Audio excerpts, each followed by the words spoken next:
Muy bien, así queda ahí. Bueno, hola, buenas tardes a todos. Espero que estén muy bien. Gracias por estar acompañándonos hoy. Me voy a presentar para aquellos que no me conocen.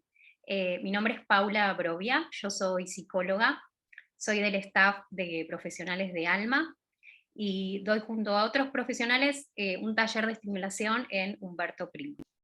Y estoy hoy, bueno, para acompañarlos en esta charla que vamos a tener en manos del doctor Nicolás Larre, que en minutos nomás va a comenzar su presentación.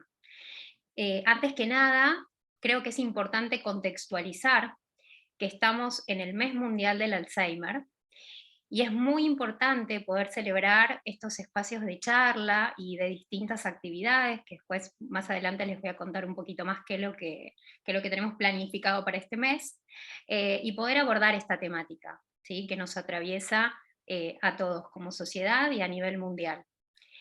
Conocer las demencias y psicoeducar sobre estas temáticas, hablar de estas temáticas, nos permite reducir, entre otras cosas, el estigma y el prejuicio que existe y que nos atraviesa a todos, además de aumentar la calidad de vida, ¿sí? Que de eso se trata un poco lo que desde Alma siempre tratamos de promover, ¿no? De las personas afectadas, de su entorno. Así que bueno, gracias por ser parte hoy de esta experiencia y bueno, vamos entonces a comenzar. Solo a modo de organización, cuando el chat va a estar abierto para que ustedes puedan ir haciendo preguntas o que puedan ir haciendo comentarios que quieran. Cuando el doctor termine, le damos unos minutos y vamos respondiendo alguna de esas preguntas, ¿sí? Así que Nico, todo tuyo. Bueno. Bueno, buenas tardes primero para todos. Gracias, Paulita, gran compañera Paula, por la invitación. Gracias, Alma, también por la invitación. Y bueno, un poco la idea es explicar un poco lo que es la enfermedad de Alzheimer, los alcances que tiene, cuáles son las etapas de la enfermedad de Alzheimer, cuáles son los métodos diagnósticos, o sea, cómo trabajamos nosotros en el consultorio también, ¿sí? Con las herramientas diagnósticas que tenemos, con los tratamientos que tenemos hoy y con los que están próximos a empezar a utilizarse también. Y bueno, hay algunos tips no farmacológicos que están bastante buenos para poder manejar algunos tipos de situaciones distintas. Bien. Así Perdón, que, Nicolás, olvidé por completo presentarte. Muy ah, malo de esta anfitriona, así que rápidamente les voy a contar quién es Nicolás para antes de dale. que empiece la charla. Tiene un CV muy largo, así que espero ser precisa. Entonces, bueno, Nicolás Larre es especialista en psiquiatría, está diplomado en neuropsiquiatría clínica, es miembro del Departamento de Psiquiatría de CEMIC, de la sección de psicogeriatría y de la sección de enlace e interconsulta del Hospital Universitario de Sede Saavedra CEMIC. Es miembro también de la Asociación Argentina de Psiquiatras y es profesor de Neurociencias 1 y 2 y de la práctica psiquiatría en el Instituto Universitario de CEMIC. También tenemos el agrado de anunciar que hace muy poco empezó a formar parte de nuestro staff de psiquiatras en Alma. Así que bueno, ahora sí, hicimos la presentación. Bueno, muchas gracias y bueno, ahí comparto.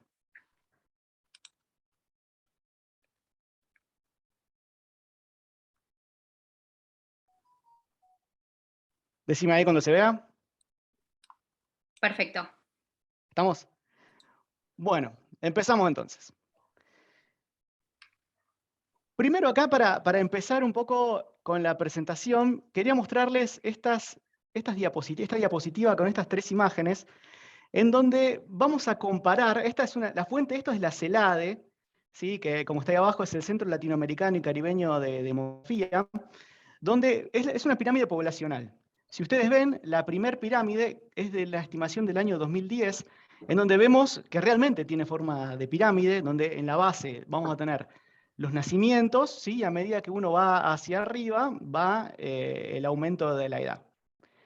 Fíjense con la segunda imagen de la derecha, que es una estimación del año 2025, en donde ya esa pirámide deja de tener forma casi de pirámide, se empieza a ensanchar con el aumento bastante importante de la población, ¿sí? De geronte, ¿sí? Con mayores de 65 años. Y en la última imagen, la de abajo, que también es de Argentina, con una estimación del año 2050, en donde ya directamente no es una pirámide, donde vemos la gran cantidad de personas adultas mayores de 65 años que se proyecta tener con el aumento, obviamente, de la sobrevida. Esto es muy bueno, por un lado, pero también esto genera que empiecen a desarrollarse con más frecuencia enfermedades que antes no eran tan comunes debido a la disminución de la expectativa de vida, ¿sí? Como las enfermedades neurodegenerativas, entre ellas las demencias, como la enfermedad de Alzheimer o la enfermedad de Parkinson. A ver si me pasa. Ahí va, no me pasa nada. ¿Pasó? Ahí está. Ahí está. Acá un poquito les quiero explicar, van a empezar a escuchar mucho lo que son funciones cognitivas en la charla esta que voy a dar. Entonces, quería explicarles a grandes rasgos para entender qué es la cognición y cuáles son las funciones cognitivas, que es lo que nosotros vamos a evaluar con los distintos métodos después. La cognición es la facultad que tienen todos los seres vivos para procesar información a partir de lo que se percibe del medio, el conocimiento adquirido y características subjetivas que permiten valorar esa información que nosotros tenemos. Esa cognición, ¿sí? Esa función, está formada por distintos tipos de funciones, que vamos a llamar funciones cognitivas. Entre ellas, la memoria, que es muy importante y es la que más nos importa en esta charla, sobre todo, la resolución de problemas, el razonamiento, el aprendizaje, la atención, la toma de decisiones y el lenguaje, ¿sí? Bueno, estas son las funciones cognitivas que después las vamos a ver en los distintos tests que se utilizan para evaluarlas en el consultorio. Un poco acá, también a grandes rasgos, para definir lo que es un olvido benigno de un olvido patológico, ¿sí? Porque muchas personas a lo largo de la vida tenemos olvidos, tienen olvidos, ¿sí? Que llevan a preocuparse, pero bueno, es importante tener en cuenta estas características que las van a diferenciar entre lo que es un olvido normal de algo que nos puede empezar a llamar la atención para una futura patología. En general, los olvidos benignos se caracterizan por tener una dificultad para recordar datos que en general son poco importantes, como nombres, lugares o fechas. Hay una conservación del recuerdo de la experiencia en sí, o sea, la persona recuerda la experiencia, pero por ahí se olvida, como dice arriba, algunas cosas poco importantes. Estos datos, que también es una característica, que no son recordados en el momento, pueden ser evocados en otra oportunidad. O sea, el paciente, perdón, me tengo la muletilla del paciente, la persona, más adelante puede decir, ah, sí, era tal cosa, recordar eso que se había olvidado. Son conscientes del olvido y por lo general la consulta al consultorio, al médico, la realiza siempre el paciente. El olvido patológico, ¿sí?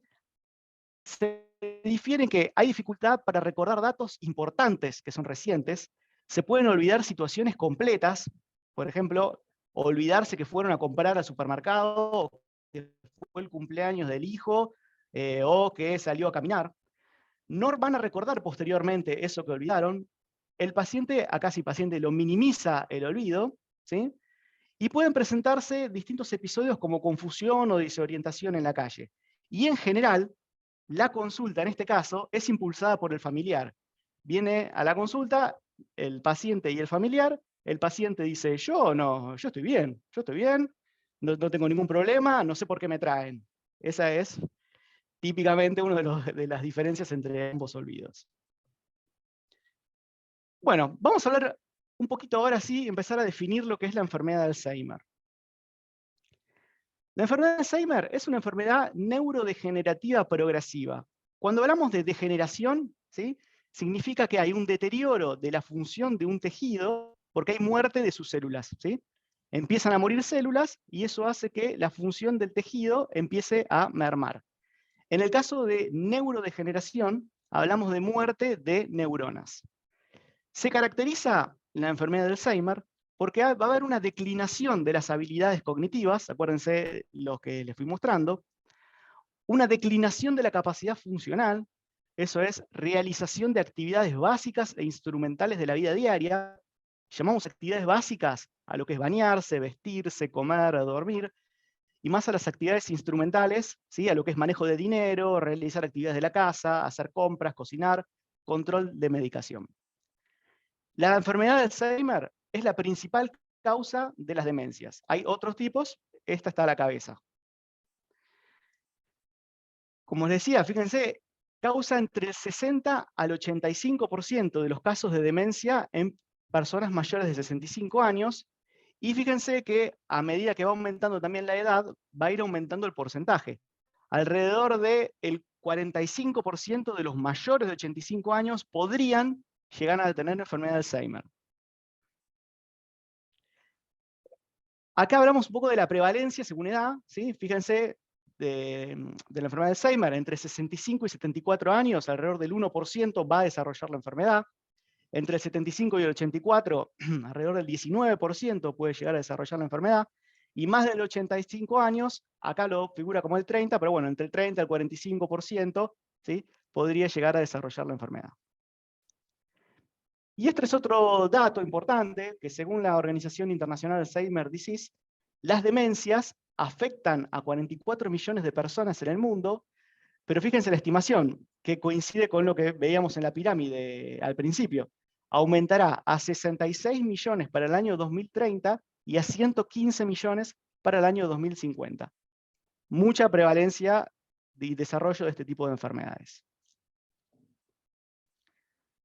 Bueno, ¿cómo lo vamos a definir a la enfermedad de Alzheimer según la clínica? Se va a definir en tres, en lo que llamamos un estadio preclínico, un estadio de deterioro cognitivo leve y un estadio de demencia.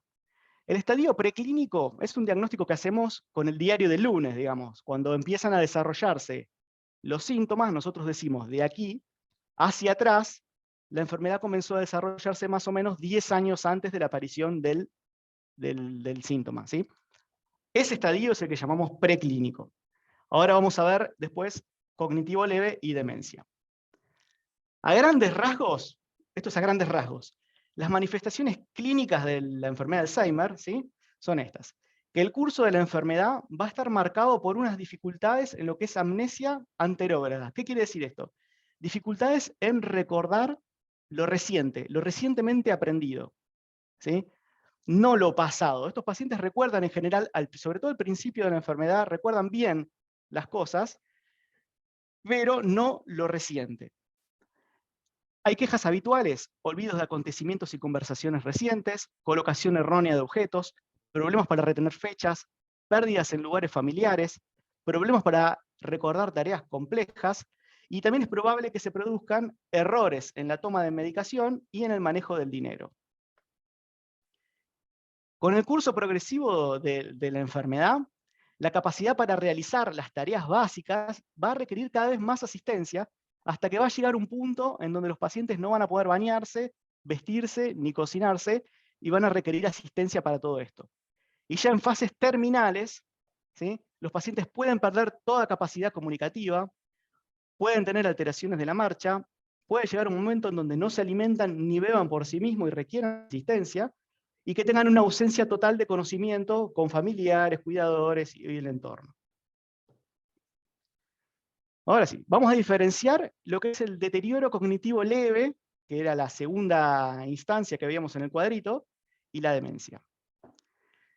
Las personas que tienen un deterioro cognitivo leve, ¿sí? Son las que tienen un deterioro en alguna de las funciones que estuvimos viendo, ¿sí? El cual no es suficiente desde lo funcional, ¿sí? O sea, no compromete la vida social, laboral y familiar como para ser rotulado como si fuera una demencia. Es la transición, ¿sí? Se va a definir como la transición entre lo que es el envejecimiento normal y la demencia, y la forma amnésica, que es la del olvido, ¿sí? De la memoria, es la más común del deterioro cognitivo leve. Como les decía, en general no interfieren con el funcionamiento diario del paciente. Estos son algunos criterios diagnósticos que estableció este señor que se llama Petersen para el diagnóstico del deterioro cognitivo leve, que es que el paciente tenga queja de pérdida de memoria, que esté corroborado por un informante, ¿sí? Cuidador, familiar, que haya un deterioro objetivo cognitivo, ¿sí? Comparado con sujetos de la misma edad y educación. Esto se hace a través de test, ¿sí? Donde nosotros estadísticamente se compara con población normal, llamémosle, ¿sí? Donde se va a objetivar el deterioro cognitivo. Que haya normalidad en actividades de la vida diaria, ¿sí? Estos pacientes no requieren asistencia para lo que es las actividades básicas e instrumentales de la vida diaria, por lo tanto, hay ausencia de demencia. Es un estado de riesgo para el desarrollo posterior de la demencia, ¿sí? Fíjense esto, los pacientes que están diagnosticados con un deterioro cognitivo leve, alrededor del 15% va a progresar a una demencia en un año, y más del 50% progresará a demencia en 4 años. Más o menos para que tengan una idea, los individuos de la misma edad sin un deterioro cognitivo leve tienen un riesgo del 1 al 2% de progresión de demencia, ¿sí? Acá el 15 en un año y más del 50% en 4 años. Después, bueno, demencia, acá para Nicolás, diferenciarlo. Sí. discúlpame. Aparecieron unas rayas en la pantalla. ¿Querés salir y volver a presentar? Porque es una pena que no se puedan ver bien la ¿Se ve? Sí. presentación. Sí. Dale. Espera.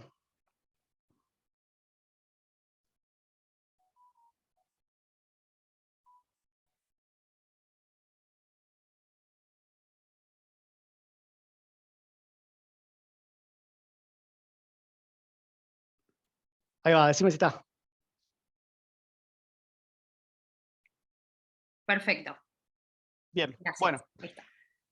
Vamos a definir ahora lo que es la demencia, ¿sí? La demencia es la presencia de trastornos cognitivos o conductuales, acá ya aparece la palabra conductual, que producen una disfunción laboral o de la vida cotidiana, ¿sí? Y que representa un deterioro respecto al nivel previo. Tienen que incluir al menos 2 de los siguientes dominios: dificultad para adquirir o recordar nueva información, dificultad para razonar o realizar tareas complejas, alteración de habilidades visoespaciales, alteraciones del lenguaje, cambios en la personalidad o la conducta. Este es un cuadrito, ¿sí? Que está bueno porque establece lo que son las bases de la demencia, ¿sí? Donde acá se entrelaza lo cognitivo, lo conductual, que ahora los vamos a ver, cuáles son los síntomas, y lo funcional, que es esto que venimos hablando de las actividades básicas y las actividades instrumentales de la vida diaria. Los síntomas cognitivos, ¿sí? La memoria, acuérdense del grafiquito que vimos al principio, memoria es el paradigma de la enfermedad, ¿sí? Principal afectación. No toda la enfermedad de Alzheimer, igual no todas las causas son de memoria, hay otras causas que son atípicas, pero bueno, son más específicas, no vienen al caso ahora, centrémonos en la memoria, que es lo más importante.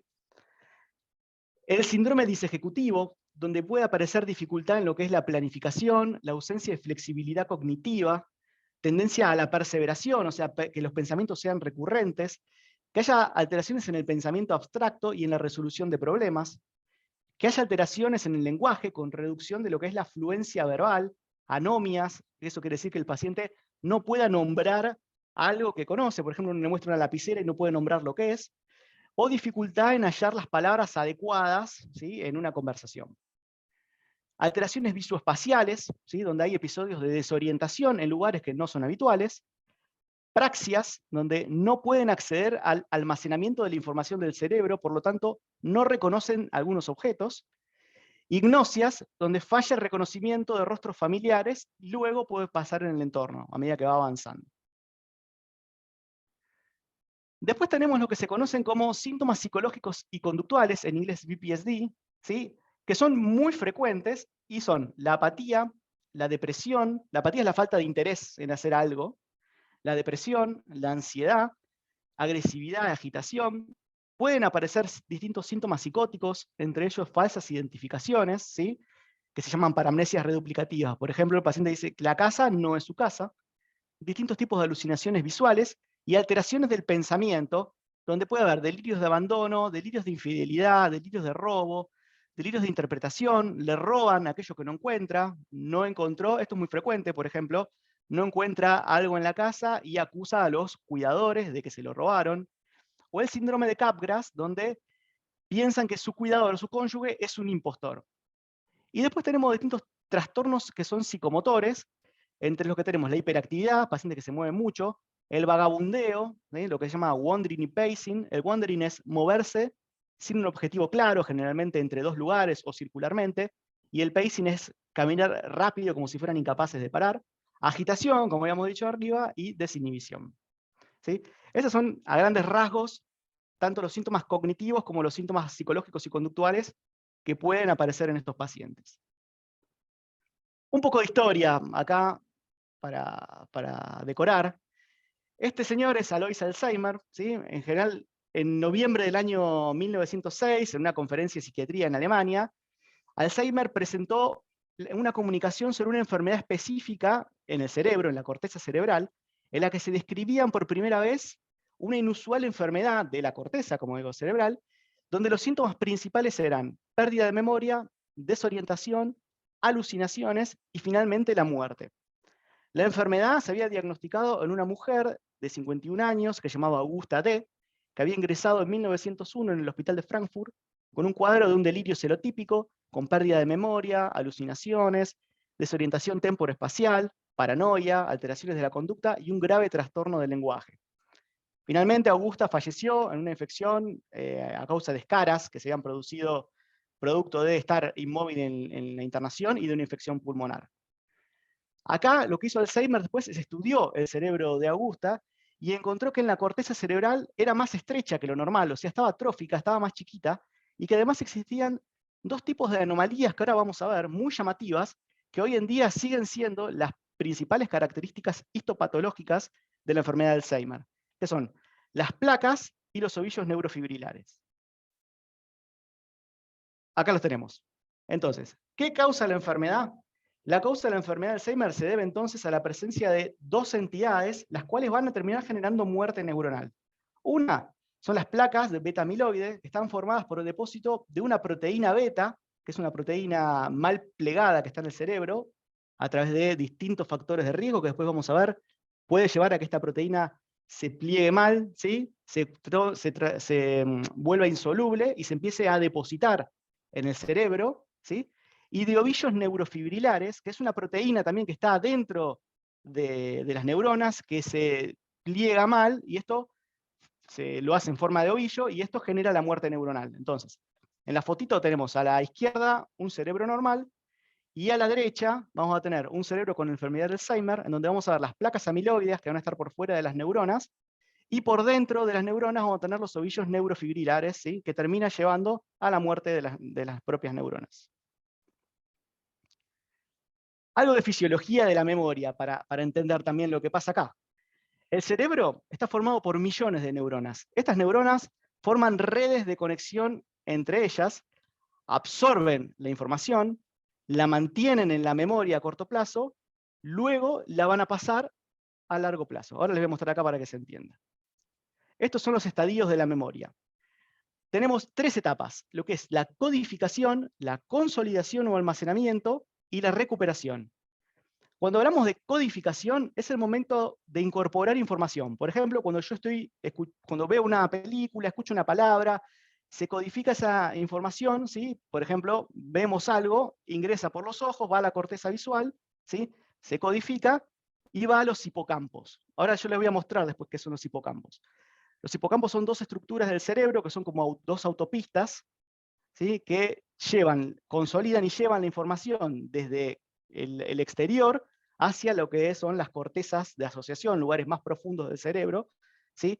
Que es donde va a acumularse esa memoria y se va a poder recuperar. Entonces, la consolidación o almacenamiento es el proceso mediante el cual guardo esta información, asociándola a otros conceptos, a otros recuerdos o repitiéndola, ¿sí? Eso lo hacen los hipocampos. Y la recuperación es cuando me quiero acordar aquello que codifiqué y almacené. Mucho antes de que comiencen los síntomas de la enfermedad, hay alteraciones en las conexiones de las neuronas, ¿sí? Lo que las vuelven menos eficientes, principalmente en la región del hipocampo, que es, como les decía, el área del cerebro que se encarga principalmente de los procesos de la memoria. Con el desarrollo de la enfermedad, el cerebro se va a ir encogiendo, ¿sí? Generándose brechas en un lóbulo temporal que ahora se los voy a mostrar, y en el hipocampo, que son responsables de almacenar y recuperar la información, y se van a ir afectando así funciones cognitivas, como recordar, hablar, pensar y tomar decisiones. Esto es importante para entender por qué al principio de la enfermedad se afecta solamente lo reciente. Los pacientes, por ejemplo, se pueden defender, digamos, diciendo que ellos se acuerdan todo, se acuerdan de la infancia, se acuerdan de cuando eran adolescentes, no sé, cosas viejas, porque eso está en otra estructura, está almacenado en las cortezas del cerebro y no tiene nada que ver con el hipocampo, que es la estructura que realmente se daña al principio en la enfermedad de Alzheimer y lo que impide guardar la información reciente. Esta es una resonancia magnética del cerebro en donde vamos a tener a la izquierda un cerebro sin enfermedad de Alzheimer y a la derecha un cerebro con enfermedad de Alzheimer, ¿sí? Yo lo que marqué con rojo son los hipocampos, son unas estructuras chiquititas, medias en forma redondeaditas, ¿sí? Que están justo en el medio de la imagen. Entonces vamos a comparar. Fíjense que la de la derecha está como más encogido el cerebro, tiene más espacios libres, ¿sí? En donde hay más líquido cefalorraquídeo, ¿sí? Esto habla de que hay neurodegeneración. Como hay neurodegeneración, hay muerte neuronal, el cerebro se empieza a encoger. Y el lóbulo temporal es toda la estructura que está sosteniendo, digamos, a los hipocampos, que es donde que está redondeado, ¿sí? Van a ver que a la izquierda, perdón, que a la derecha está más encogido y hay más espacios negros, o sea, más estrechez que en el otro. ¿Cuáles son los factores de riesgo para el desarrollar la enfermedad de Alzheimer? Tenemos factores probables, factores posibles y hay factores protectores. Factores probables, la edad y la alteración del alelo ApoE4, que es una alteración genética, ¿sí? Que aumenta el riesgo de entre 3 a 15 veces de desarrollar la enfermedad de Alzheimer. Posibles, sexo femenino, antecedentes de enfermedad cerebrovascular, historia de trauma craneano, historia familiar de demencia, historia familiar de síndrome de Down. Y protectores, ¿sí? La ingesta moderada o leve de alcohol, dieta mediterránea, que después la vamos a ver, actividad física y actividad cognitiva, que después la vamos a ver cada una. Bien. Vamos a hablar un poquito ahora de cuáles son los métodos diagnósticos que tenemos en estas patologías, ¿sí? Primero, en principal, la historia clínica, ¿sí? Que es lo que dice el paciente, lo que dice el familiar o el cuidador, distintos test que podemos hacer en el consultorio, que ahora después se los voy a mostrar también, como el MoCA o el Minimental, distintos estudios que podemos pedir para evaluar, como la evaluación neurocognitiva o neuropsicológica, y imágenes cerebrales, ¿sí? Que pueden ser estructurales, para ver cómo está el cerebro en sí, como la resonancia magnética, que vimos recién, o tomografía, que es un poco menos específica, o funcionales, como el SPECT y el PET. ¿Sí? Los funcionales, más que nada es para ver cómo funcionan las neuronas, ¿sí? Y cómo consumen glucosa, o si hay, yo les voy a mostrar uno después, si hay la presencia de estas placas amiloides.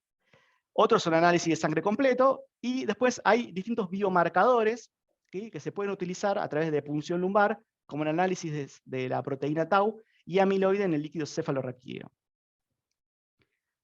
Los test en el consultorio. Bueno, este es uno, este es el MoCA, es el Montreal Cognitive Assessment, ¿sí? Es una evaluación cognitiva de Montreal, que sirve para evaluar lo que es el deterioro cognitivo leve, más que nada, ¿sí? En donde, fíjense que en negrito está cada función cognitiva que se evalúa.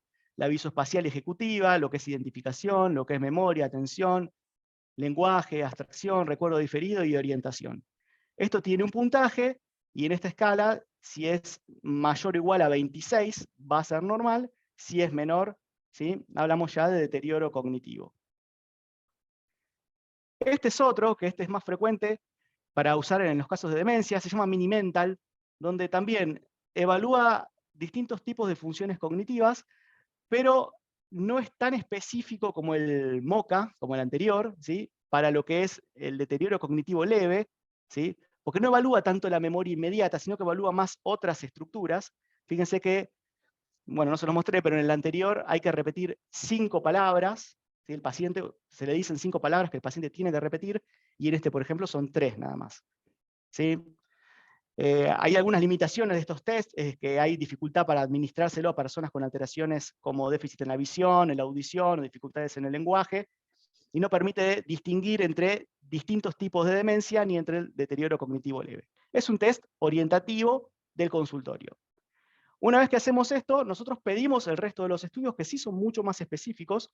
Uno de ellos es la evaluación neurocognitiva o evaluación neuropsicológica.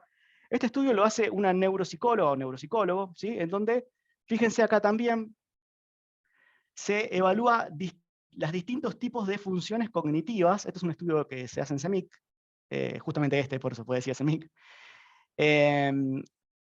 con distintos tipos de test, ¿sí? Y hay al lado una grilla, ¿sí? En donde se evalúa el puntaje que dio cada test, en donde si hablamos de menos de 1,5, que es un desvío estándar, eso quiere decir que sería patológico. Si todo lo que está por debajo de 1,5, habría déficit en este caso. Entonces, lo que yo le decía recién, la evaluación neurocognitiva es un procedimiento realizado para explorar integralmente el funcionamiento cognitivo de un individuo, y se utilizan pruebas estandarizadas donde van a identificar funciones cognitivas que están alteradas, funciones cognitivas que están preservadas, y sirve para organizar el plan de tratamiento de rehabilitación en base a cuáles son las estructuras preservadas y alteradas. Después tenemos las neuroimágenes, como les decía antes, estructurales. La primera es una resonancia, tiene mucha más definición, ¿sí? Y sirve más para ver las estructuras que la tomografía. Lo que pasa es que hay muchas veces que no podemos utilizar la resonancia, en ese caso se usa la tomografía. Una es disponibilidad del centro donde uno se esté atendiendo, ¿sí? Ya que el resonador es más difícil de encontrarlo, por ejemplo en los hospitales públicos. Y otro es que el paciente tenga marcapasos, implantes, cosas metálicas, digamos, que no puedan utilizarse en el resonador. Y después tenemos las funcionales, como el SPECT o el PET. El PET es se llama tomografía por emisión de positrones, que hay dos tipos de PET aquí. Uno que utiliza un trazador que se llama 18-fluorodesoxiglucosa, que lo que sirve es para ver la cantidad de neuronas que hay, ¿sí? Ese trazador, que es la glucosa esta, entra en las neuronas, queda retenido en las neuronas y se prenden, digamos, como que se prendieran. Entonces, si hay neuronas, se va a ver así amarillito. Si no hay neuronas, se va a empezar a ver más azul, o sea que hay hipocaptación. Ese hay más disponibilidad en el país para hacerlo. Y después está el otro PET, que es con otro trazador que se pega a las placas de amiloide, ¿sí? Y se prende así como el que vemos abajo, bien de amarillo. O sea, ese es un paciente de abajo con una enfermedad de Alzheimer, donde tiene mucha carga de estas placas de amiloide que yo les explicaba, ¿sí? Ese estudio acá en la Argentina por ahora lo hace Fleming nada más. ¿Cuáles serían los tratamientos? Bueno, acá vamos a diferenciar un poco entre cuál sería el tratamiento para el deterioro cognitivo leve, cuál sería el tratamiento para las demencias, ¿sí? Para el tratamiento cognitivo leve no está visto, no está, digamos, estudiado en diversos tipos de estudios que el tratamiento farmacológico pueda cambiar el curso de la enfermedad, pero sí puede traer complicaciones y efectos adversos, ¿sí? En general, para lo que es el cognitivo leve, acuérdense que era afectación en algún área cognitiva sin impacto funcional, paciente totalmente autónomo para las actividades de la vida diaria, ¿sí? Se hace lo que es estimulación cognitiva. Esto es sopa de letras, crucigramas, ejercicios mentales, cálculos, socialización. En general se fundamentan en lo que es la capacidad del cerebro de adaptarse a diferentes situaciones que le propone el entorno. Eso se llama plasticidad cerebral, ¿sí? Y es una herramienta de intervención orientada a la recuperación funcional, ¿sí? Que como les decía arriba, el mecanismo es la plasticidad, ¿sí? O sea, estimular al cerebro que pueda adaptarse a las situaciones de pérdida. Otro es el ejercicio físico y el otro es la dieta balanceada. Para la demencia, acá sí ya hablamos de tratamientos farmacológicos y no farmacológicos, y los vamos a dividir en dos grupos: para los síntomas cognitivos y para los síntomas psicológicos y conductuales. Para los síntomas cognitivos, el tratamiento farmacológico principalmente es a través de dos familias de medicamentos. Los que se llaman inhibidores de la acetilcolinesterasa, que los conocerán, donepezilo, ribastigmina y galantamina, que son fármacos muy buenos que la función es estimular la liberación de acetilcolina, que es un neurotransmisor que funciona para los procesos de la memoria, de otras neuronas, ¿sí? O sea, trabaja con las neuronas que todavía están sanas y generan que haya más acetilcolina, ¿sí? Y el otro es la memantina, tiene otro mecanismo un poco de acción distinto, está más indicado para los que son las demencias moderadas a severas. Y aparte, tenemos esos tratamientos no farmacológicos que son los mismos que usamos para el deterioro cognitivo leve, como la estimulación cognitiva, el ejercicio físico y la dieta. Para los síntomas más psicológicos y conductuales, el tratamiento farmacológico va a depender de la causa. Por ejemplo, para lo que es depresión y ansiedad, los antidepresivos, como ejemplos, hay muchos, pero entre otros, escitalopram, sertralina, venlafaxina o mirtazapina. Distintos tipos de antipsicóticos, ¿sí? En caso de los pacientes que tengan cuadros psicóticos o ideación delirante, como la quetiapina, la olanzapina, la risperidona y el haloperidol. Y se pueden utilizar también distintos estabilizadores del ánimo, como el divalproato de sodio o la carbamazepina, en pacientes por ahí que estén más agitados o con trastornos más conductuales agresivos. Y después tenemos los no farmacológicos, que acá los vamos a ir viendo uno por uno con algunos tips por ahí que sirvan. Hablando un poco de hiperactividad motora, que lo definíamos como deambulación o de otra actividad motora que no se explique por necesidades básicas, o sea, el paciente se mueva para todos lados. El wandering, moverse sin objetivo claro entre lugares en forma circular. El pacing, que era caminar rápido como incapaces de parar, ¿sí? Una de las estrategias es que tengan calzado y espacios seguros, caminar a su lado, guiarlos y permitirles la actividad. Para las alteraciones del pensamiento, como interpretaciones, le robaron lo que no encuentra, como identificaciones, el cuidador o el familiar es un extraño, delirios, ideas de abandono, perjuicio persecutorio, o fabulaciones con contenidos falsos acerca del propio pasado, evitar los desencadenantes, orientar o distraerlos hacia otros temas, no discutir, no bromear, no reforzar el contenido del pensamiento alterado, porque esto puede hacer que los pacientes se pongan cada vez más agresivos. Entonces, una de los principales tips, digamos, es esto: orientarlos y distraerlos hacia otros temas y no reforzarles el contenido de lo que están pensando o diciendo. Las alteraciones sensoperceptivas, lo mismo, ¿sí? Pueden ser alucinaciones visuales, auditivas, olfativas, táctiles o combinadas, lo mismo también. Evitar los desencadenantes, orientar o distraer hacia otros temas, no discutir, no bromear y no reforzar el contenido del pensamiento. Después, por la agresividad, que es cualquier conducta física o verbal que pueda causar daño físico o moral, o una oposición o resistencia no justificada para recibir la ayuda necesaria. Tratemos de respetar los gustos que el paciente tenía, o sea, premórbidos, promover la autonomía y la privacidad, en general acercarse de frente, utilizar lenguaje no verbal, ¿sí? Explicar y reforzar la colaboración, y evitar que el paciente sienta que su dignidad está mermada. Esto es muy importante porque hace que se pongan cada vez más agresivos, si uno los enfrenta o los contradice. Después, para lo que es depresión o ansiedad, depresión, ¿no? Tristeza, falta de placer en cosas que antes le daban placer hacer, falta de esperanza, sensación de ser una carga, o ansiedad, por ejemplo, temor o sentimiento de pérdida de control, excesivo o injustificado, expresado de forma verbal, gestual o motora. Acá es identificar si hay un posible desencadenante y cambiarlo. Por ejemplo, si hay poca luz en la habitación, ¿sí? Y el paciente a eso le genera depresión, bueno, cambiarle la lamparita, o que traten de tener un espacio más amplio si se puede, o mayor interacción social. Y para lo que es la ansiedad, más reducir estímulos, explicaciones continuas acerca de lo que ocurre, evitar situaciones nuevas o cambios abruptos en lo que está generando el paciente, y ofrecer seguridad de forma verbal y no verbal. Después, en lo que es euforia, sería el humor o elevado o inapropiado, no imitar ni reforzar al paciente, intentar colocarlo en el lugar de los demás, corregir u ofrecer afecto de forma respetuosa. Para la apatía, que sería falta de interés, motivación, emoción o preocupación, pueden hacerse actividades grupales, estímulos con movimiento y componente afectivo, por ejemplo, música, mascotas, o proponer actividades que sean de disfrute. Y en el caso de desinhibición, ¿sí? Que sería falta de control en lenguaje o conducta, evaluar si hay desencadenantes y estimular al paciente a tener actividad física, actividades lúdicas, y esto es muy importante, comprender la conducta en el contexto de la enfermedad. Esto es muy importante porque ha pasado muchas veces que por ahí el paciente se desinhibe, ¿sí?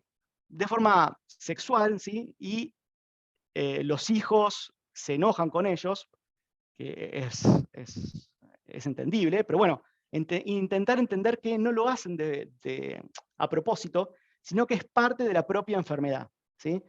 Y hay que evitar, esto es importante, la pérdida de dignidad de todos los involucrados. Y las últimas de estas, donde sí hay vocalización repetida, por ejemplo, que el paciente emite sonidos o expresiones que son molestas, comprobar si las necesidades básicas están cubiertas, con especial atención a lo que es el aislamiento social o a la falta o exceso de estímulos, si los pacientes tienen dolor, y es importante reforzar los momentos de calma. Si hay alteraciones del sueño, ¿sí?, que las siestas sean reducidas, retrasar la hora de acostarse y evitar ruidos o estímulos molestos. Y si hay aumento o disminución del apetito, reforzar aromas y sabores, presentación de alimentos, que haya una buena higiene dental, y en el caso de que el aumento del apetito, evitar que haya exposición a distintos alimentos o sustancias. Estos son 10 nunca que los saqué de la página de Alma, que me gustaron mucho y está bueno, ¿sí? Los 10 nunca que el cuidador debe respetar. 1. Nunca discutas con el enfermo, ponte de acuerdo con él. 2. Nunca trates de razonar con él, distrae su atención. 3. Nunca lo avergüences, estimulalo. 4. Nunca trates de darle lecciones, serénalo. 5. Nunca le pides que recuerde, rememorarle las cosas y los hechos. 6. Nunca le digas ya te dije, repetilo cuantas veces haga falta. 7. Nunca le digas tú no puedes, dile haz lo que puedas. 8. Nunca le exijas u ordenes, comparte con él. 9. Nunca condesciendas, dale ánimo. Y 10. Nunca fuerces, refuerza la situación. Esto es un poquito para explicar también, esos son los tratamientos que hoy tenemos, lo que se viene, ¿sí? Este es el aducanumab. El aducanumab es un anticuerpo monoclonal, ¿sí?, que está dirigido contra la proteína beta-amiloide cerebral en la enfermedad de Alzheimer, que es lo que venimos diciendo, la proteína que forma la placa. Bueno, esto es un anticuerpo que está dirigido contra eso. Se aprobó en junio del 2021 por la FDA, que sería el ANMAT de los Estados Unidos, ¿sí? Y se considera que no detiene la enfermedad, sino que la puede enlentecer en un 30%, y se espera la aprobación para el uso acá en la Argentina durante este año. El otro es el recambio plasmático en Alzheimer. El doctor Taragano estaba en la investigación con esto, en donde este es un tratamiento que sí modifica la evolución de la enfermedad, perdón. Se realiza una extracción de sangre por semana, 6 veces en una etapa intensiva y luego de mantenimiento mensual por un año. Es una máquina en donde saca sangre, se remueve el plasma del resto de la sangre, ¿sí? Por lo tanto, se va a remover el volumen del plasma que contiene la sustancia tóxica, que es el beta-amiloide, que es lo que va a terminar generando todo el resto de la cascada de la enfermedad, y se devuelve el plasma al paciente cambiado, digamos, con una solución de albúmina. Entonces, si se retiran 3 litros de plasma contaminado, se van a devolver 3 litros de solución de albúmina que va a reemplazar ese plasma. Y bueno, un poco cuál sería la prevención, ¿no?, para la enfermedad de Alzheimer. 1, mantener un estilo de vida sano, con ejercicio físico, no fumar, beber alcohol con moderación, control de peso y alimentación saludable, control de factores de riesgo cardiovasculares, es importante, control de la presión arterial, control de la glucemia y del colesterol, estimulación del cerebro con ejercicios mentales, lectura, tejer, bordar, coser y tener una vida social plena. Cuando hablamos de actividad física, por lo menos, si se puede, 30 minutos por día de caminata. Y cuando se habla de lo que son las dietas, más que nada eso que yo les dije en un momento, dieta mediterránea, son dietas que son ricas en cereales, frutas, pescados, legumbres y vegetales, que está visto que pueden ayudar a reducir el riesgo de la demencia. Bueno, ahí estamos. Muchas gracias. Bueno, muchas gracias, Nicolás. Excelente, súper, súper claro. Al menos esa fue mi impresión. Espero que ustedes lo hayan disfrutado de la misma forma, ¿no? Bueno, esta información que nos compartió el doctor Larre. Acá estoy mirando un poquito el chat. Vamos ahora a... Hay muchos mensajes, Nicolás, para que leas sobre tu charla, comentarios. Antes de pasar entonces a esta etapa final, donde empecemos a abordar algunas preguntitas en este ratito que nos queda, y para darle un poco de respiro al doctor Larre, voy a hacer algunos anuncios parroquiales, porque como les decía, este es un mes muy importante en el cual vamos a estar teniendo distintos espacios para compartir. Entonces, le damos un ratito al doctor, también a ustedes, si hay alguna pregunta que se les ocurra después de haber escuchado y después de ver toda la presentación. Les paso a contar entonces que el lunes próximo, al mismo horario, a las 19 horas, tenemos también la charla de la licenciada Gladys Vangueses, que es la presidenta de la Comisión Directiva de ALMA, con su título de 10 señales de alerta de la demencia. Va a ser también muy, muy rico y muy interesante para todos los que quieran participar. Van a estar los flyers, pueden solicitar información e inscribirse por el mismo mail de ALMA. Por otra parte, también tenemos el 21 de septiembre, si saben, es el Día Mundial Internacional de Alzheimer. Ese día se van a iluminar 4 monumentos y desde ALMA los convocamos y los esperamos a las 19:15, a las 7:15 de la tarde, en el Puente de la Mujer. Ahí voy viendo, mientras tanto, los mensajitos que se van sumando. Después también tenemos, misma semana, el viernes 23, tenemos Café con Alma, como siempre, como todos los meses, en el bar histórico de Rose Park, donde tendremos, además del espacio de música, vamos a tener la charla de la doctora Cecilia Serrano, que es miembro del comité científico de Alma. Así que va a estar súper interesante también para todos los que puedan asistir, viernes 23. Y por último, y cierre de broche de oro, perdón, estaremos también celebrando jueves 29 a las 20 horas, en conjunto con la Fundación de Julio Boca, una gala a beneficio de Alma.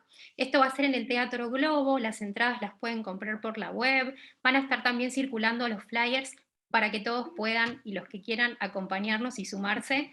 Vuelvo a decir, es una gala que es en beneficio de Alma, así que va a estar muy interesante y los esperamos a todos, ojalá puedan venir y participar. Así que bueno, todo esto fue un poquito contarles. Nico, cuando vos me digas, entonces empezamos con algunas preguntas. Dale. ¿Sí? Bien. Bueno, una pregunta muy que se repitió, que estuvo presente en varias personas, por ejemplo, Karina fue la primera que la hizo, es en relación a si la demencia es hereditaria. ¿Qué nos podés contar con respecto a esto? Algo muy escuchado en las consultas en general, ¿no? Cuando se acercan las personas afectadas, los familiares también, ¿no? Hijos. Sí, no es una enfermedad que se considere hereditaria, la verdad. Hay factores de riesgo, ¿sí?, que uno puede tener, como algunas alteraciones genéticas y todo, pero no se considera que sea una enfermedad hereditaria. No es que si mi madre tuvo Alzheimer, yo lo voy a tener. No es considerada así. Bien. Perfecto. Con respecto a la detección primaria también, Malisa preguntaba un poco de si esto sí era hereditario y sobre detección primaria. ¿Nos puedes contar algo en relación a esto? No entendí la pregunta. ¿Cómo sobre detección primaria? Claro, cuando una persona llega con alguna queja, ¿cómo serían los pasos? ¿No? Cuando llegan a consulta, ¿por qué motivo Sí. consultar? Bueno, un poco es de lo que estuvimos hablando, ¿no? De las características de los olvidos, ¿no? De los olvidos benignos y los olvidos patológicos, cuando uno empieza a tener determinada característica en los olvidos, eso por uno, y si no, en nuestro familiar, ¿no? Cuando uno le empieza a preguntar cosas y empieza a detectar algo que le llama la atención, bueno, en ese caso se puede hacer la consulta, y ahí se hacen, digamos, estas cosas que yo les fui mostrando. Una de las evaluaciones en el consultorio, con estas evaluaciones como el MoCA o el Mini-Mental, digamos, son estudios que nos dan algo de información, ¿sí? No es tan importante, pero algo de información nos da. Y después se terminan profundizando con los estudios, como la evaluación neurocognitiva, ¿sí?, y las imágenes de cerebro.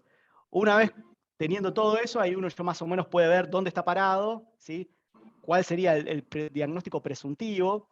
Siempre hablamos de diagnósticos probables de enfermedad de Alzheimer, porque el diagnóstico definitivo es con la biopsia, es una biopsia cerebral que no se hace. entonces pues se hace con el paciente fallecido, obviamente. Siempre hablamos de enfermedad probable de Alzheimer, depende de los distintos tipos de características. Pero sí, si uno empieza a detectar problemas de memoria, tanto en uno, si uno lo detecta en uno, no hablamos tanto que sea más patológico, ¿no? Sino en un familiar, en alguien cercano, bueno, se hacen todas estas cosas que estuvimos viendo, que son de atención primaria, y después se piden los estudios complementarios para la evaluación. Yo vi una de las preguntas que estaba muy buena acá en el chat, que era si los cuidadores tendrían que hacer psicoterapia. Era la que seguía, me leíste la mente. Luis hizo Te leí esta la mente. pregunta y me parece que es muy importante hacer hincapié en esta Muy importante. respuesta, desde también, quizás acá me meto un poquitito en la charla, pero bueno, es también el espíritu que mantenemos desde Alma, ¿no? Hace varios años, desde nuestras disciplinas, siguiendo estos movimientos, empezamos a pensar a las demencias no solamente como encapsuladas en las personas que transitan esta enfermedad, ¿no? Sino que también entendemos que están en un contexto biopsicosocial, ¿no? Y los cuidadores, las personas principales, ya sean familiares o formales, también necesitan de apoyo y de cuidado y necesitan de dispositivos. En Alma, de hecho, tenemos grupos específicos, así que solamente esta pequeñita acotación y que Nicolás termine de desarrollar porque es muy importante esta pregunta. Sí, es muy importante tanto para los familiares convivientes, ¿sí? con las personas que tienen estas patologías, como para los cuidadores, ¿sí? Que también son convivientes en ese caso, el poder estar atentos y alerta a distintas situaciones que pueden llevar al desborde emocional, ¿sí? Lo que nosotros llevamos sobrecarga del cuidador. Que eso hace que uno empiece a declinar en el cuidado del familiar también, y que claramente empiece a desatender cosas de su vida propia, ¿sí? Que tienen mucho impacto.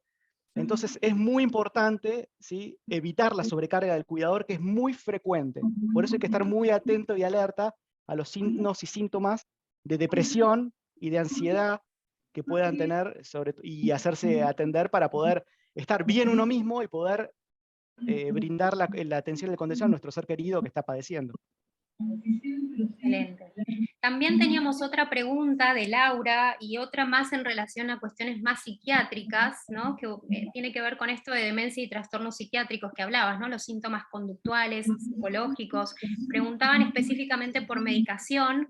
Me parece que estaría bueno, Nico, si podés como puntualizar de nuevo las pequeñitas categorías que se suelen usar y además hacer hincapié que no solamente se controlan mediante la medicación, ¿no? Todos esos tips que fueron, si Nicolás fue detallando, son intervenciones no farmacológicas que suelen ser muy efectivas también cuando tenemos estas manifestaciones. Así que quizás si las querés volver a brevemente. Sí, sí, sí, tal cual. Es muy importante, como lo habíamos dividido en dos grupos, ¿no? Lo que son los tratamientos farmacológicos, como dice Paula, y los no farmacológicos. Los no farmacológicos son importantísimos, apoyan muchísimo, ¿sí? Porque hacen que el paciente, sobre todo, por ejemplo, en los casos de agresividad, ¿sí? O de las alucinaciones o de las ideas delirantes, ¿sí? Que si uno se las refuerza o los contradice, el paciente se pone cada vez peor, se pone más agresivo, más irritable, entonces se arma una bola de nieve en donde es imposible pararlo después. Es imposible pararlo. Entonces, eso es muy importante. Y después, por lo farmacológico, tenemos muchas opciones. Depende al síntoma, digamos, que el paciente presente.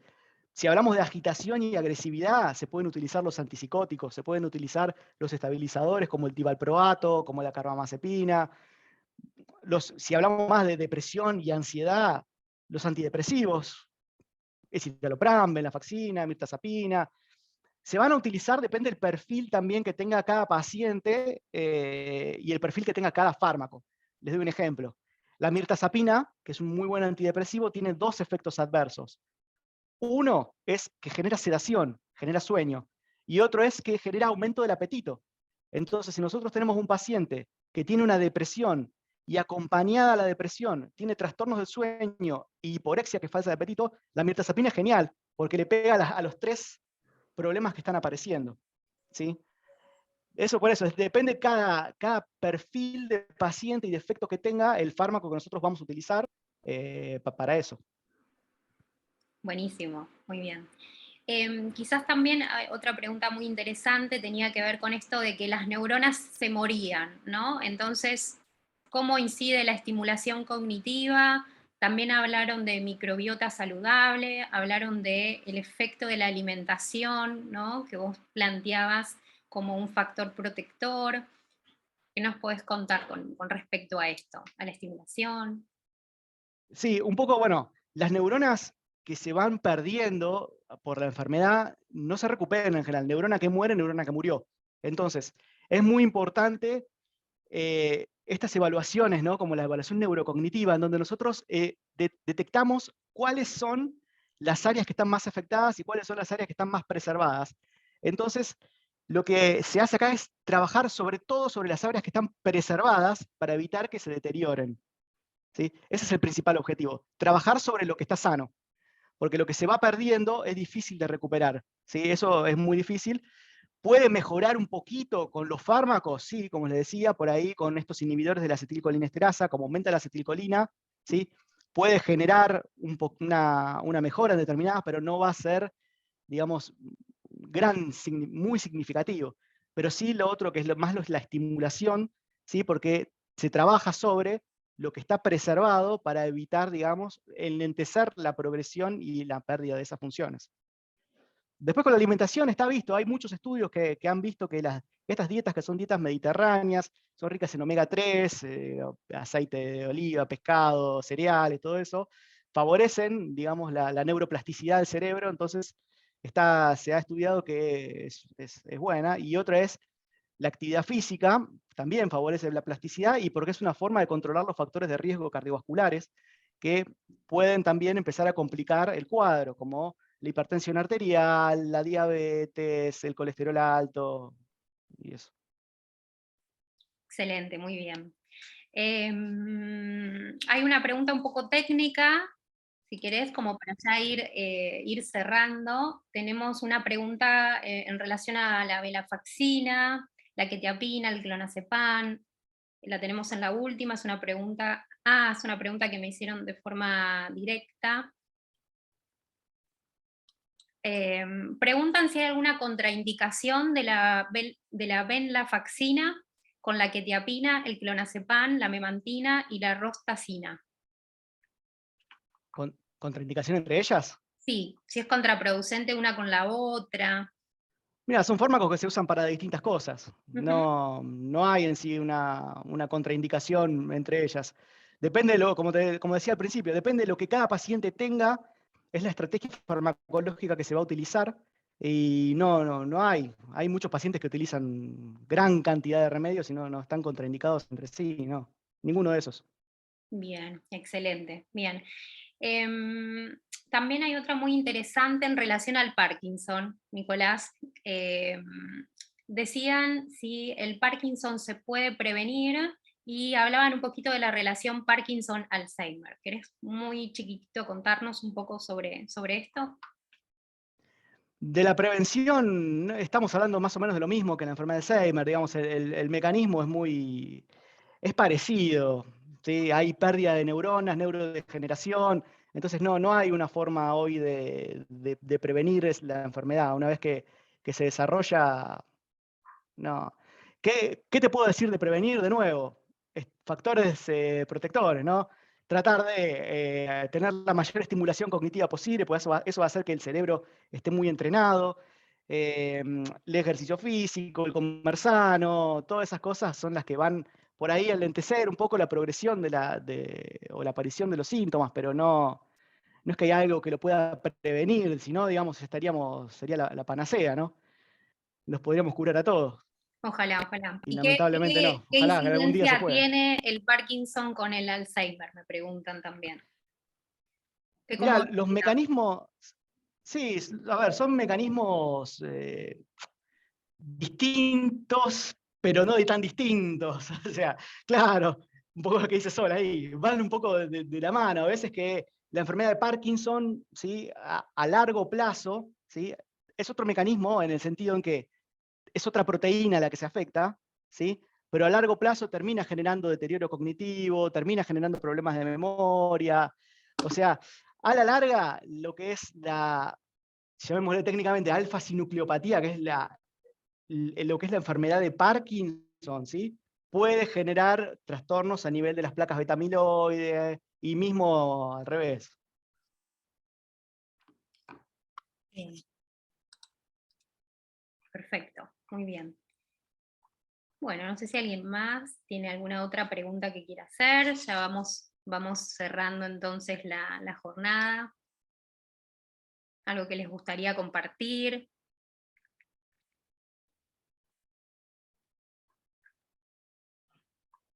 Hay una pregunta que salteé, que no vi, que tenía que ver con los cambios, pensando un poco esto también, estos síntomas conductuales, psicológicos, ¿no? Esto que proponías, tenía que ver con el cambio en las rutinas, ¿no? En las personas. Esto de llevarlas, por ejemplo, de vacaciones o llevarlas un fin de semana a un ambiente en el cual no están viviendo o están todo el tiempo. En general, eso es algo que genera mucha ansiedad en los pacientes. Entonces, siempre lo ideal es tratar de mantener la mayor cantidad de rutina, que sea lo más estable, que tenga horas determinadas de desayuno, almuerzo, merienda y cena. Digamos, que la vida sea lo más rutinaria posible, porque el cambiar ya le genera mucho estrés, le genera ansiedad y puede que aparezcan síntomas de agresividad y esas cosas. Entonces, no, lo mejor sería lo más rutinario posible, digamos, para ellos es lo mejor. Y después hay una que decía, ¿cuándo un paciente requiere internación? Bueno, esa es una gran pregunta. Creo que es una de las más importantes, ¿no? En este proceso. Te dejo que respondas, puedo agregar algo Sí. también. Si hablamos desde la parte psiquiátrica, digamos, ¿sí? Siempre nosotros, la internación psiquiátrica es el último paso que hay que tener, o es sumamente traumático, ¿sí? Se hace cuando no queda otra, y lo que establece hoy la ley de salud mental es que uno tiene que hacer una internación cuando hay un riesgo cierto inminente, ¿no? Que se llama así, para sí o para terceros. Esto es, que el paciente corra riesgo de vida o riesgo de lastimar a un tercero. Un paciente, por ejemplo, sumamente agresivo, hablemos de un paciente con una demencia, ¿sí? Sumamente agresivo, que por ahí empiece a pegar o que empiece a manipular elementos que son peligrosos y amenazar la integridad, digamos, del cuidador, acompañante. Ahí ya hablaríamos sí de criterios de internación, porque hablamos de riesgo cierto inminente para sí o para terceros. Después, siempre cuando la situación se pueda manejar, digamos, lo ideal es que esté en la casa con sus cosas, siempre que se pueda manejar. Yo siempre le digo a mis pacientes, ¿no? A los familiares de mis pacientes, cuando me dicen, para llevarlo a un geriátrico, ¿sí? Y uno plantea siempre, mira, si se puede, ¿sí? Porque la estructura se permite, la familia lo puede hacer, que el paciente esté en su casa es lo mejor porque está con sus cosas, con sus recuerdos, ¿sí? El ir a un geriátrico por ahí pueda un poco alterar estas cosas.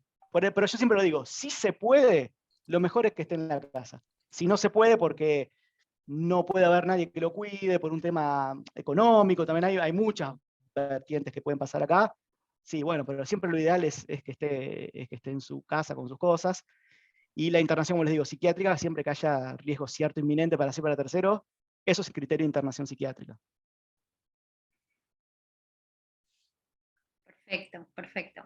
Sí, totalmente, totalmente. Es una decisión dentro de un proceso y es muy importante siempre contar con el apoyo de profesionales que estén dispuestos a escuchar y a entender y este tipo digamos, las institucionalizaciones se tratan de, digamos, uno piensa en institucionalizar siempre cuando cuando ya la familia no puede más, ¿no? Cuando los recursos se vuelven cada vez más pequeños, ¿no? Lo importante es es generar calidad de vida para todos, para la persona afectada, para los cuidadores, vuelvo a decir, ya sean formales o familiares, ¿no? Cuidadores principales. Muy bien. Bueno, y como, a ver, hay una pregunta un poco recurrente, Nico, a ver qué te parece en relación a antecedente de síndrome de Down con Alzheimer. Algo de Es esto una buena, es es una una buena buena pregunta. pregunta. Te la debo. desconozco los porcentajes, pero hay No, hay sí, un yo nivel de no, no, relación. tampoco, es muy específico, no, la verdad no lo tengo visto. Para la Te próxima mentiría. charla, Claro, anotando para la no te próxima quiero charla. mentir, no te quiero mentir. Bien, bien. Sabemos igual que hay una incidencia, pero estaría muy bueno no dar ninguna información que no sea certera. Bien. Bueno, y si les parece entonces ahora sí, para ir cerrando, esta me pareció muy, muy, muy linda. El ejercicio del cerebro, salir del confort, todo lo que cuesta hacerlo. Bien, ¿no? Esto de proponerle al cerebro salir de la zona de confort como una forma de estimulación. ¿Qué nos dice Nicolás? ¿Qué nos contás con esto? No, está bien, coincido, sí. Está muy buena la palabra. Bien, muy bien. Bien. Bueno,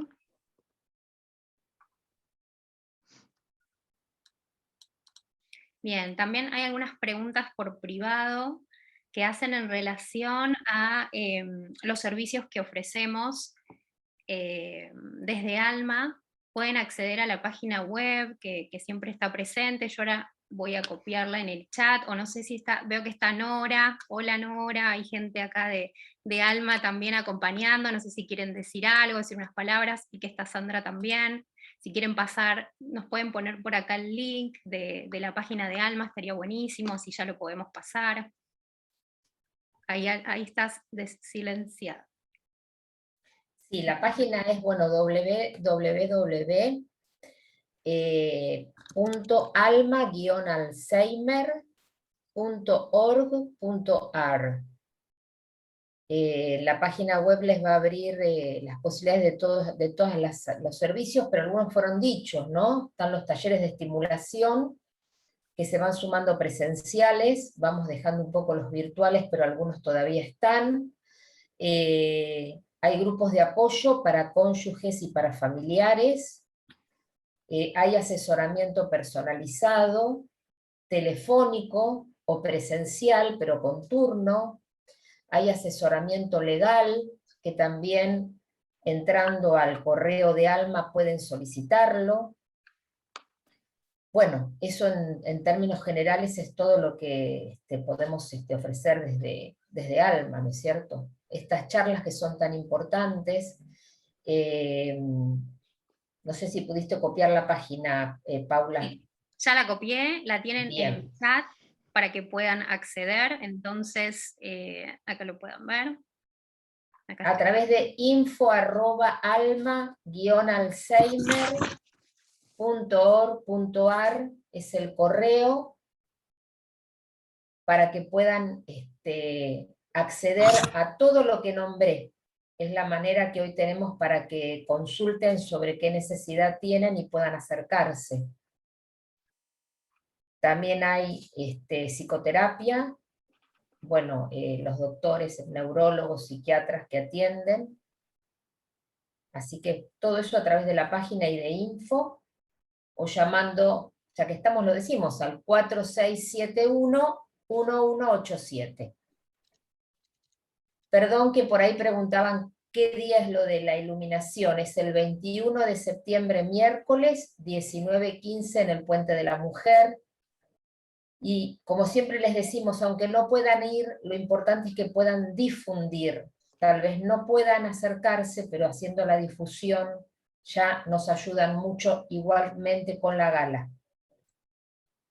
Exacto. Repito nuevamente las fechas como para que las tengamos presentes. El lunes que viene, mismo horario, tenemos la charla de la licenciada Gladys Vangueses, que es 10 señales de alerta de la demencia. Va a estar súper interesante. Se registran de la misma forma que hicieron para la charla hoy con el doctor Larre.